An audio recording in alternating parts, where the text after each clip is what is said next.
Hello. Many thanks to the organizers of Promoting Awareness of Clotting Outcomes Symposium for this kind invitation. I'm Dr. Luis Idrovo, consultant neurologist at the Leeds Teaching Hospital NHS Trust in Leeds, United Kingdom. I will have the pleasure to talk about the antiphospholipid syndrome and the brain. Antiphospholipid syndrome is an autoimmune prothrombotic disorder due to the presence of circulating antibodies against phospholipids and other proteins. Antiphospholipid syndrome is also known as Hughes syndrome in honor to Graham Hughes, consultant rheumatologist appointed in London, who first described this disorder and published his observations in 1983. Dr. Hughes described in detail a series of patients with and without lupus with thrombotic manifestations in the venous and particularly in the arterial vascular beds, and also noticed a high frequency of obstetric complications. These findings were associated to the presence of a positive lupus anticoagulant and/or false positive test for syphilis. Interestingly, he found antibodies against phospholipids in patients with transverse myelitis and Behçet's disease with thrombotic and demyelinating manifestations. The epidemiology of this syndrome varies depending on ethnicity and geographical distribution, and seems to affect middle-aged women in a greater proportion. Of note, up to 5% of the population may have antibodies as asymptomatic carriers. The widespread manifestations of this clinical syndrome could be classified in two groups, namely prothrombotic and obstetric, part of the diagnostic criteria, and other systemic symptoms. Vascular thrombosis affecting the venous, such as DVTs, and arterial vascular beds, such as in ischemic strokes, are frequent. Thrombotic events, however, can also occur in other organs, like acute coronary syndromes, Budd-Chiari, etc. Pregnancy, morbidity are the second major feature associated with APS, being miscarriages the most common obstetric complication. As depicted in this picture, APS can affect the skin, and livedo reticularis is the most characteristic manifestation. Approximately 25% of patients may be affected. Cardiac involvement, such as valve thickening or sterile valve vegetations, also known as Liebman-Sachs endocarditis, can also trigger cardiac failure and embolic complications. In terms of laboratory findings, the presence and persistence of at least 12 weeks of medium to high titers of antiphospholipid antibodies are necessary to fulfill the diagnostic criteria. The pathogenesis of this syndrome could be quite complex. The two-hit model proposed that these antibodies increase the risk of a thrombotic event, but thrombus formation takes place only if another trigger occurs, the second hit, such as surgical procedures, trauma, medications, or infections. Infections could be quite relevant, particularly now in the COVID era, and there has been a few case series that propose an association between COVID-19 and antiphospholipid antibodies. This cartoon, taken from an elegant publication from The Lancet, shows the association of studies that support the importance of the activation of monocytes, endothelial cells, and platelets, as well as complement, in inducing a thrombogenic state.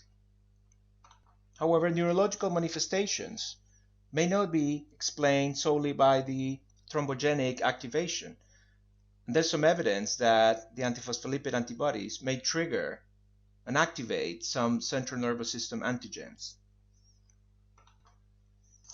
The presence of these antibodies can be associated with a wide variety of clinical situations, from asymptomatic carriers to fulminant catastrophic forms. In 2003, Hughes and Kamashta proposed the definition of a seronegative APS, in a similar fashion that we see in other autoimmune disorders, to describe patients with typical manifestations but persistently negative antibodies. As you will know, there are primary and secondary forms of this condition, and the diagnostic criteria, more recently revised in Sydney, states and requires the presence of at least one of the clinical criteria, vascular thrombosis and/or pregnancy morbidity, and one of the laboratory criteria, persistence for more than 12 weeks of lupus anticoagulant and or medium to high titers of IgG or IgM autoantibodies against beta-2 glycoprotein or anticardiolipin. Cerebrovascular manifestations, including ischemic stroke and cerebrovenous thrombosis, are quite frequent in this population. The Europhospholipid Project Group study found a prevalence of strokes in about 20%, and 20% of strokes in patients younger than 45 may have an association with this syndrome. Narrowing of multiple intracranial arteries in a vasculitic-like pattern may occur in antiphospholipid syndrome, and it may well be secondary to disease activity or to labile hypertension. Reversible vasoconstriction syndrome has also been reported in this population. However, many of the central nervous system manifestations cannot be explained solely by thrombotic events. Almost half of these patients develop epilepsy after a diagnosis, and seizures occur in patients with normal scans, suggesting a direct effect of autoantibodies altering the depolarization and membrane permeability, reducing GABAergic activity. Movement disorders are rare, but when present, they can manifest in various syndromes, from dystonia to myoclonus to coriform movements and Parkinsonism. Neuropsychiatric manifestations are also present in this population, and there has been an association between neuropsychological deficits, livedo reticularis, and white matter lesions. As you may have encountered, these patients will complain of headaches, particularly migraine. Migraine is prevalent worldwide, and there's conflicting evidence to establish a clear association between these two conditions. Anecdotally, patients with triple-positive antiphospholipid antibodies and refractory migraine may sometimes respond really well to antithrombotic treatment. The pathogenesis of antiphospholipid headaches is unclear. However, platelet dysfunction may play a role. On the other hand, clinical syndromes mimicking multiple sclerosis occur frequently in other connective tissue diseases, such as systemic lupus erythematosus, Sjogren's, but also is commonly reported in antiphospholipid syndrome. Occasionally, a clear distinction between multiple sclerosis and antiphospholipid syndrome can be difficult from the clinical and neuroimaging point of view.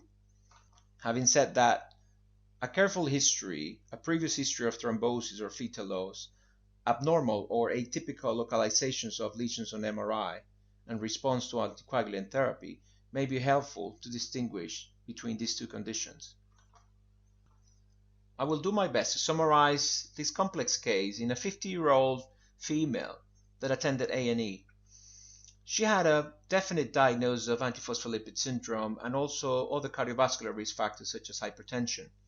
She had a DVT, PE, and venous thrombosis, and as most of the patients, complained of chronic migraine for many years and also epilepsy. She presented with a 2-day history of progressive frontal headaches, nausea and vomiting, and left-sided visual disturbance. Her blood pressure was quite high on admission, and on examination she showed a left homonymous hemianopia and mild left arm weakness. An urgent CT scan showed acute bilateral parenchymal hematomas on the parietal and occipital areas bilaterally, greater on the right side, as depicted on the top images. On the lower part of the screen, you can see the MRI brain scan that confirmed this finding. It also shows some tiny foci of diffusion restriction suggestive of ischemic lesions. The MRA was reported as normal, as no steno-occlusive or vasoconstriction was evident at this stage. Her anticoagulation was successfully reversed and her blood pressure was managed accordingly. We plan to monitor her intracerebral hemorrhages with serial CT scans and restart her anticoagulation at day 14 if blood pressure was managed and no further progression. Unfortunately, 5 days later, the patient developed sudden onset pleuritic chest pain with a D-dimer above 5,000 A CTPA confirmed the presence of a large clot, pulmonary embolism, and also a left popliteal vein thrombus on ultrasound. We are now encountering a difficult clinical situation. What do you think? However, we noticed that her platelet count was falling dramatically, and a microangiopathic process was also suspected at this stage. Hematology got involved and ruled out this condition. After a multidisciplinary assessment, we opted to continue her anticoagulation and commence her on prednisolone. 2 days later, the patient developed new neurological symptoms. A right-sided weakness was evident, and it was secondary to a left frontoparietal hematoma. A CTA showed diffuse narrowing of the cerebral arteries on the anterior cerebral artery and also on the posterior circulation. We took into account her high bleeding and high thrombotic risk, vascular thrombosis, thrombocytopenia, and vasculopathy. We escalated her treatment, and in consensus with rheumatology and hematology, we started on steroids, plasma exchange, and rituximab, and also on enoxaparin, targeting for a low anti-10A activity. Immunomodulation in antiphospholipid syndrome can be reserved for severe and refractory cases. Classic triple therapy includes glucocorticoids, anticoagulation, and plasma exchange or IVIGs. The evidence for rituximab and eculizumab is not as strong. Prevention of thrombosis strategies are based on anticoagulation. Patients should be individualized and the risk should be stratified accordingly. The role of direct oral anticoagulants is still a matter of debate. More recently, the European Medical Agency issued recommendations that DOACs should not be used for secondary prevention of thrombosis until we gather more information from ongoing clinical trials. In summary, the hallmark of antiphospholipid syndrome is the presence of vascular thrombosis and/or obstetrical complications associated with the presence of specific antibodies. Neurological manifestations are quite common, including vascular and non-thrombotic conditions. The treatment of these patients should be individualized and risk stratified. And anticoagulation remains the mainstay of treatment in symptomatic patients. For selected cases, immunosuppression could be a good strategy.